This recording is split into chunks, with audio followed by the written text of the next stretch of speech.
नमस्कार दोस्तों। आज हम किसी फिल्म की नहीं, आज के डिजिटल दौर के सबसे बड़े बिजनेस मॉडल की बात करेंगे। एक ऐसा मॉडल जिसमें गुस्सा बिकता है, पोलराइजेशन चलता है और हेटर्स भी प्रॉफिट में बदल दिए जाते हैं। हाल ही में ध्रुव राठी ने फिल्म धुरंधर के खिलाफ एक वीडियो बनाया और उसे प्रोपेगेंडा फिल्म करार दिया। लेकिन असली सवाल ये नहीं है। असली सवाल ये है कि ये वीडियो किस तरीके से, कितनी चालाकी से डिजाइन किया गया है। आज के सोशल मीडिया एल्गोरिदम को बड़ी शांति से दी गई कोई राय नहीं चाहिए होती। उन्हें चाहिए होता है एल्गोरिदम को गुस्सा, ट्रिगर और हम बनाम वो, मी वर्सेस यू। ध्रुव राठी ये बात बहुत अच्छे से जानते हैं, इसीलिए उन्होंने ऐसा वीडियो बनाया है जिसे देखकर एक तबका तालियां बजाएगा और दूसरा तबका ऐसा होगा जिसका खून खौलेगा। और यही परफेक्ट पोलराइजेशन कंटेंट होता है और इसीलिए उस पर व्यूज भी आते हैं और कमेंट भी आते हैं। अब यहां आता है सबसे बड़ा स्मार्ट मूव। वीडियो के नीचे साफ लिखा है, कमेंट करने के लिए चैनल को सब्सक्राइब करना जरूरी है। इसका मतलब जानते हैं क्या हुआ? कि अगर आप गुस्से में हैं, आप अगर विरोध जताना चाहते हैं, आप अगर गाली देना चाहते हैं, तो पहले सब्सक्राइब करो। आपने देखा होगा लोग लड़ाई में सबसे पहले हाथ की घड़ी उतारते हैं, चश्मा उतारते हैं, फिर सामने वाले को दो देते हैं। यानी आपकी हेट से भी ग्रोथ, आपके गुस्से से भी इंगेजमेंट और आपके विरोध से भी ध्रुव राठी को हो रहा है फायदा। ये डिजिटल दुनिया का सबसे चालाक खेल है जिसको आपको समझना होगा। अब अगला लेयर और भी दिलचस्प है। वीडियो की शुरुआत होती है एआई से बने एक इमोशनल विजुअल से और इसी वीडियो के अंदर आपको एआई वर्कशॉप में एआई कोर्स कराने की बात की जा रही है। यानी आपको एआई कोर्स बेचा जा रहा है। यानी पहले एआई से आपके अंदर शौक पैदा करो, फिर एआई का डर दिखाओ और फिर उसी डर का सॉल्यूशन बेच दो। ये सिर्फ कंटेंट नहीं बल्कि पूरा का पूरा मार्केटिंग फनल है। अब यहां ध्रुव राठी की असली समझ दिखाई देती है। उन्हें पता है लोग नाराज होंगे, लोग गालियां देंगे, लोग अनसब्सक्राइब भी करेंगे, लेकिन उन्हें यह भी पता है कि एक बार आपने अगर सब्सक्राइब करके अपना कमेंट डाल दिया, फिर चाहे आप अनसब्सक्राइब कर भी दें, एल्गोरिदम आपको फिर भी उनका कंटेंट दिखाता रहेगा। मतलब आप चाहें या ना चाहें, आप उनका एंगेजमेंट बढ़ा चुके हैं। यह है हेटर्स से रेवेन्यू रीच का एक गोल चक्र। ध्रुव राठी अक्सर फ्रीडम ऑफ स्पीच की बात करते हैं, लेकिन उनके चैनल पर बिना सब्सक्राइब किए आप बोल नहीं सकते। आपकी नाराजगी को भी वो आदमी मोनेटाइज करता है और आपकी आज़ादी भी एल्गोरिदम के हाथ में होती है। अब सवाल ये उठता है कि क्या ये सच में फ्रीडम ऑफ स्पीच है या कंट्रोल्ड स्पीच है? अब फिल्म की बात करते हैं, इसकी इतनी बुराई की उन्होंने।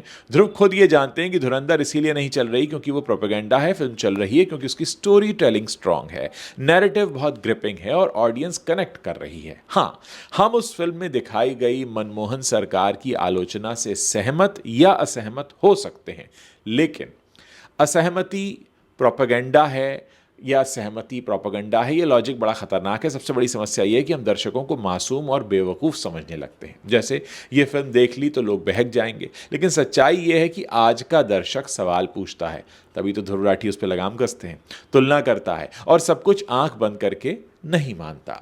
अगर कोई फिल्म चल रही है तो शायद इसलिए कि वो लोगों से जुड़ रही है, ना कि इसलिए कि लोग मैनिपुलेट हो रहे हैं। कोई उससे रियल लाइफ को कनेक्ट नहीं कर रहा है। आज लड़ाई फिल्म की नहीं है, लड़ाई है नैरेटिव कंट्रोल की। और सच्चाई ये है कि ध्रुव राठी इस खेल को बहुत अच्छे से खेल रहे हैं।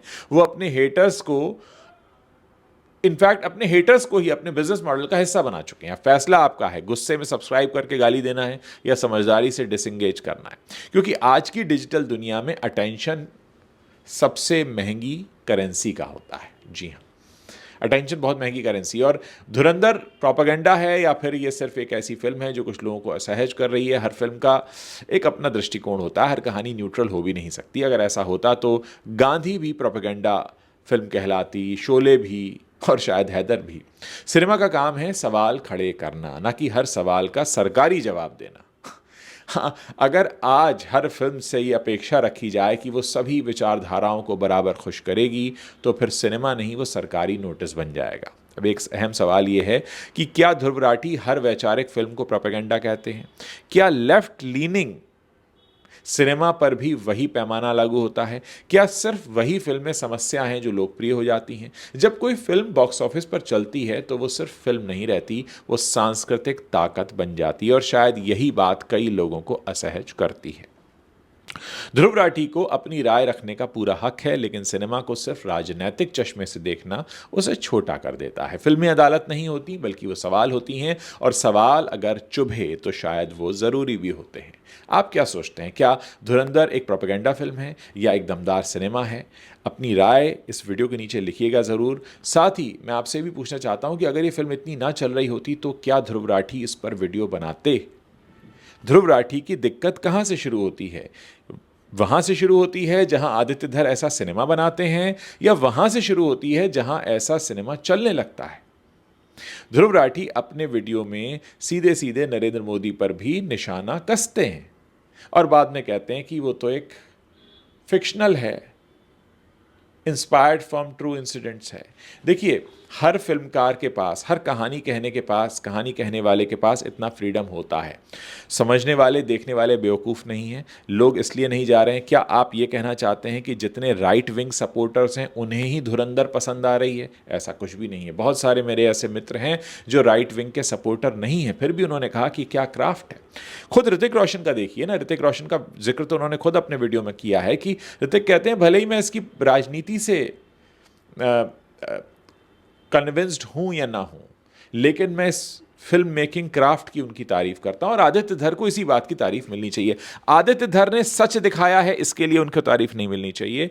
आदित्य धर ने एक अच्छी कहानी कही है, इसके लिए उनको उसकी तारीफ मिलनी चाहिए। आदित्य धर कोई हिस्टोरियन नहीं है कि उन्होंने बहुत रिसर्च करके सिर्फ वही लिखा है जो कि हुआ था। बहुत सी ऐसी चीज़ हैं, और जाहिर है वो खुद कह रहे हैं कि इसका सीधा सीधा कोई ताल्लुक नहीं है। फिल्म से पहले एक डिस्क्लेमर आता है। मैं फिल्म को देख चुका हूँ 2 बार, मैं दूसरी बार भी देखने गया था क्योंकि मुझे लगा कि हाँ, ये एक, क्योंकि मैं फिल्मों में रुचि रखता हूँ, इंटरेस्ट रखता हूँ, तो मुझे लगा कि एक फिल्म मेकिंग क्राफ्ट के हिसाब से समझने जैसा है कि कैसे उन्होंने म्यूज़िक को, डायलॉग्स को, एक के बाद एक सीक्वेंस को, नहले पे दहला टेक्निक को, बहुत सारी टेक्निक है। अगर आप इसको सिर्फ इसकी टेक्निक पर बात करने आए कि फिल्म क्यों चल रही है, मैं आपको 10 ऐसे कारण बता सकता हूँ जिनका राजनीति से कोई लेना देना नहीं है, और आप समझ जाएंगे कि ये फिल्म क्यों चल रही है। तो इस फिल्म के चलने की बहुत सारी वजह हैं।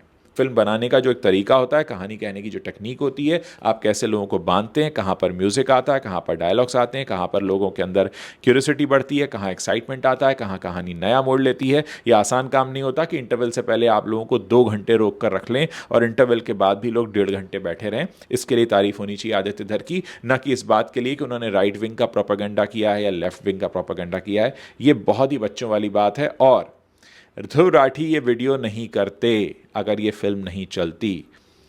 क्योंकि धुरंधर इस समय ट्रेंड कर रहा है गूगल पर, इसलिए ध्रुव राठी भी पीछे नहीं है, और उनको भी व्यूज़ चाहिए, उनको भी इंगेजमेंट चाहिए। इसीलिए उन्होंने सीधे वो ऑप्शन रखा है कि अगर कमेंट करना, उन्हें मालूम है वीडियो आते ही लोगों को गुस्सा आएगा, लोग कुछ कहना चाहेंगे, तो वो चाहते हैं कि उसी गुस्से को इनकैश किया जाए, लोग सब्सक्राइब करके उनको बुरा भला करें, कहें लोगों ने कुछ ने किया भी होगा, फिर अनसब्सक्राइब भी किया होगा, लेकिन उनकी इंगेजमेंट तो बन गई। देखिए, व्यापार करने बैठे हैं ध्रुव राठी, व्यापार में सारी टैक्टिक्स चला करती हैं, पर देश के नाम पर व्यापार मत कीजिए। आप व्यापार कीजिए, व्यापार कीजिए व्यापार के नाम पर, लेकिन बेवकूफ़ बनाकर लोगों को ठगना ये सही बात नहीं है। इससे मुझे लगता है कि इस वीडियो के बाद ध्रुव राठी की क्रेडिबिलिटी पर एक बहुत ही बड़ा रेड कलर का क्वेश्चन मार्क लगा होगा। जो लोग बहुत बैलेंस सोचते हैं, मेरे चैनल पर कभी पोलराइज कंटेंट आपको नहीं दिखेगा, शायद इसीलिए मेरे व्यूज़ कम आते हैं, क्योंकि मैं किसी एक तरफ नहीं झुकता कि मैं इधर झुक जाऊं या उधर झुक जाऊं। मैं बीच में रहता हूं, क्योंकि मुझे लगता है कि पत्रकार का कर्तव्य है बीच में रहना, और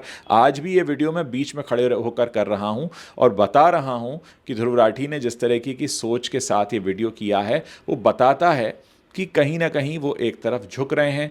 जब आप एक तरफ झुकते हैं, आपका कंटेंट पोलराइज हो जाता है, यूट्यूब पर पोलराइजेशन बिकता है, लोग इसी तरह का कंटेंट देखते हैं। आप अगर ऐसा कंटेंट बना रहे हैं यूट्यूब पर जिसको एक तबका देखकर गालियां दे और एक तबका देखकर तालियां दे, तो आप चलते हैं। लेकिन अगर आप जस्ट बात करते हैं, न्यूट्रल बात करते हैं, तो आपके चैनल को कोई देखता नहीं है, क्योंकि आजकल लोगों को वो गाना सुनने की आदत हो गई है, जो तुमको हो पसंद वही बात कहेंगे। नहीं तो लोगों को अपने अंदर का गुस्सा निकालना होता है, तो वो किसी ऐसे शख्स को तलाशते हैं जो वो बातें कह रहा है जो वो सुनना नहीं चाहते, ताकि उसको गाली देकर अपनी भड़ास निकाल सकें। खैर, एक पत्रकारिता में बताया जाता है कि आप न्यूट्रल रहकर अगर अपनी बात करते हैं तो वो सबसे ज़्यादा मुश्किल होता है, लेकिन वही सबसे ज़्यादा ज़रूरी भी होता है। आपको मेरी बात कैसी लग रही है? क्या आप मेरी बात से इत्तेफाक रखते हैं, नहीं रखते हैं? आप अपनी बात इस वीडियो के नीचे कमेंट सेक्शन में ज़रूर लिखिएगा। मैं ऐसा कोई यहाँ पर प्रोपेगेंडा नहीं बेच रहा हूँ, लेकिन मैं आपको बता रहा हूँ कि इस बार ध्रुव राठी का वीडियो लग रहा है कि किसी खास मकसद को दिमाग में सोचकर ही बनाया गया है।